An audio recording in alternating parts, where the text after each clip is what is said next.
안녕하십니까. 혼란한 정치 시사의 술을 술술 풀어보는 선거권의 혼술 7월 31일 일요일에 인사드립니다.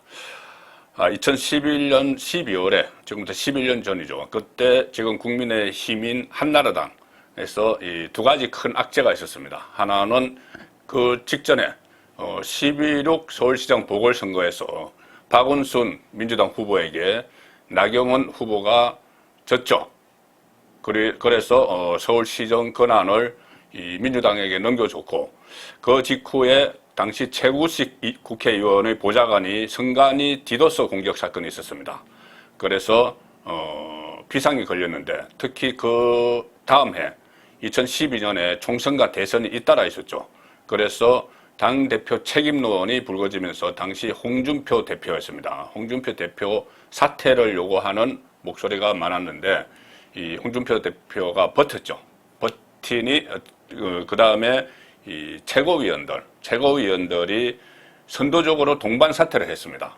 그때 유승민, 남경필, 원희룡 이 최고위원들이 동반 사퇴를 하니 결국 의결 정족수가 무너지고 최고위원회의, 그래서 홍준표 대표가 더 버티지 못하고 사퇴를 하는 그런 상황이 있었습니다. 그때 나경원 그 서울시장 후보였던 나경원 의원도 최고위원이었는데 이 선거에서 지고 나서 최고위원회의에 불참을 하던 그런 상황이었죠.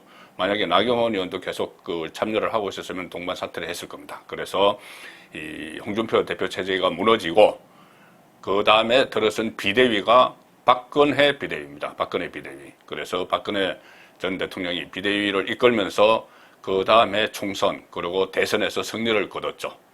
자, 11년이 지난 지금 이 국민의힘에서 비슷한 상황이 벌어지고 있습니다. 원인은 그때는 서울시장 보선 패배, 디도스 그 공격, 선관위 디도스 공격이었는데 지금은 윤석열 대통령의 지지율이 계속 떨어지는 상황, 그리고 국정 운영 초반에 여러 가지 어려움을 겪는데 그 중에 하나가 이 이준석 리스크, 그러니까 집권당발 리스크죠. 이준석 리스크에 이어서 또 권성동 직무대행 리스크, 이렇게 되니 아예 당을 지금 체제를 확 바꿔서 비대위를 만들자. 그때 박근혜 비대위가 사실상 당을 살렸던 것처럼 비대위를 만들어서, 그런데 이번 비대위는 뭐 선거 때까지 가는 것이 아니고 제대로 된 당 지도부를 뽑자. 그래서 새로 뽑자. 뭐 권성동, 뭐 이준석 이런 정도가 아니고 새로운 강력한 지도부를 뽑자. 특히 민주당에서 8월 28일에 사실상 이재명 대표 체제가 들어서니 거기에 대응을 할 수 있는 강력한 지도부가 필요하다. 자, 이런 상황인데 배현진 최고위원이 금요일 날 첫 번째로 사퇴를 했죠. 자, 그런데 오늘 조수진 최고위원이 전격 사퇴했습니다. 그때 최고위원 그 경선에서 1위를 했던 조수진, 2위를 했던 배현진, 이 두 사람이 지금 다 사퇴를 했습니다. 자, 조수진 최고위원이 오늘 페이스북에 글을 올려서 이렇게 썼습니다. 각성을 요구하는 민심의 엄중한 경고에 책임지기 위해 최고위원직에서 물러난다. 당은 물론 대통령실과 정부의 전면적 쇄신이 필요하다. 자, 당 본인이 선제적으로 사퇴를 하면서 이제 당은 비대위 체제로 거의 가는 것이 굳혀졌습니다. 그리고 대통령실 그 참모들 그리고 또 내각까지 이 정부의 전면적 쇄신을 요구를 했습니다. 그리고 이것이 지금 중요한 대목입니다. 조수진 최고위원이 사퇴를 하면서 이른바 윤핵관이라 불리는 선배들도 총체적 복합 위기의 근본 원인을 깊이 성찰해달라. 정권 교체를 해냈다는 자부심은 간직하되 실질적인 이선으로 모두 물러나달라. 이선. 자, 윤핵관 이선으로 물러나라. 자, 윤핵관이라고 그러면 보통 몇 사람이 거론되죠. 뭐 권성동, 장제원, 윤한홍, 이철규 이런 사람들이 윤핵관인데 여기서 지금 국회의원들이긴 하지만 1선에 있는 사람은 권성동 직무대행 겸 원내대표밖에 없습니다. 자, 그러니 권성동이 2선으로 물러나라. 이렇게 직격탄을 쏜 거죠. 권성동 직무대행직을 내려놔라. 이미 이 국회 초선의원들, 국민의힘 소속 초선의원들 32명이 연판장을 돌리면서 권성동 직무대행 체제를 내려놔라는 요구를 했습니다. 원내대표는 뭐 그대로 뭐 임기 내년 4월까지 하더라도 그래서 이 직무대행 체제를 내려놓고 원내대표는 가지고 있으라. 뭐 이런 메시지가 전해지니 권성동 그 대행이 그것을 지금 받아들이는 분위기입니다. 그런데 여기에 조수진 최고위원이 사퇴를 하면서 세기를 박은 거죠. 권성동도 물러나라. 그래야지 비대위가 된다. 자, 그 다음에 이런 이야기가 나옵니다. 이 국정에 무한 책임을 지는 여당의 지도체제 전환은 이견 없이 신속하게 이루어져야 합니다.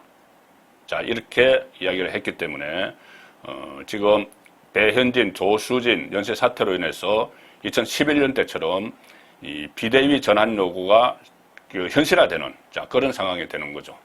자, 권성동도 최고위원 전체 7명 가운데 4명 이상이 사퇴해서 비대위 요건이 되면 비대위로 가는 것이다. 수용하겠다는 뜻을 밝혔습니다. 자, 그래서 결국 그 권성동 체제는 아마 내일부터 시작되는 새로운 주에 허물어질 가능성이 상당히 높습니다. 내일 당장 국회의원들이 의원총회를 열어서 권성동 직무대행에 대한 사퇴를 요구를 할 것이고 권성동 대행도 아마 사퇴를 밝힐 겁니다. 그렇게 되면은 이 비대위가 바로 구성이 되죠. 그런데 이 비대위는 박근혜 비대위처럼 이렇게 선거에 대비하는 그런 비대위는 아닙니다. 과거 김종인 비대위도 뭐 선거에 대비하고 있는데 그런 비대위가 아니고 다음 지도부를 뽑는 데까지 이 역할을 하는 그 전당대회 준비를 하는 그 비대위죠. 그래서 외부에서 누구를 데려가서 이렇게 하는 것이 아니고 지금 당내에서 나오는 이야기는 비대위 위원장은 5선, 지금 국민의힘 최다선이 5선이죠. 뭐 주호영도 있고 정진석, 전육, 정우택, 조경태, 김영선 이렇게 쭉 있는데 5선 중에서 한 사람이 맡을 것이다. 그래서 조기 전당대회를 열어서 새 지도부를 뽑는데 하나 감안해야 될 게 9월 전부터 시작되는 정기국회입니다. 정기국회 때 전당대회를 열 수는 없죠. 당 행사를. 그래서 그 전에 8월 달에 정말 속전속결로 비대위가 구성이 되고 이 새 지도부를 뽑느냐 아니면은 정기국회 뭐 한 11월 정도 되면은 좀 한산해집니다. 12월 들어서 가면 11월 말 정도 한가해지죠. 자, 그때 전당대회를 열 것이냐. 자, 그것은 선택의 문제인데 결정적인 것은 아마도 이 조기에 전당대회를 해서 강한 지도부를 구성을 할 수가 있습니다. 왜 그러냐면은 이 정기국회가 윤석열 정부 첫 번째 정기국회인데 거기에 국정감사도 있고 상당히 여러 가지 정부에 대한 윤석열 정부에 대한 첫 번째 평가가 이루어지죠. 자, 그것을 비대위 체제로 막을 것이냐. 그때는 이재명이라는 아주 공격적인 지도부가 민주당에 들어서는데 비대위 체제로 할 것이냐 아니면 새로운 지도부가 나서서 맡게 할 것이냐. 자, 그런 그 판단을 해야 되는 겁니다. 이 경우에 자, 이준석은 제가 어제 말씀드렸다시피 비대위가 들어서면은 당분간 저는 뭐 윤석열 정부 5년 동안은 이 정치판에 여의도에 발을 붙일 곳이 없게 된다. 왜 그러냐면은 당장 조기 전당대회가 이 9월 정기국회 전에 실시되든지 정기국회 끝 무렵에 실시되든지 그때까지 이준석은 6개월 당원권 정지 기한이 안 끝납니다. 당원권이 없으니 당대표에 출마를 할 수 없죠. 지금 2년짜리 당대표를 뽑을 건데 총선에 그 대비를 해서 그럼 2년 동안 본인은 아무것도 할 수가 없죠.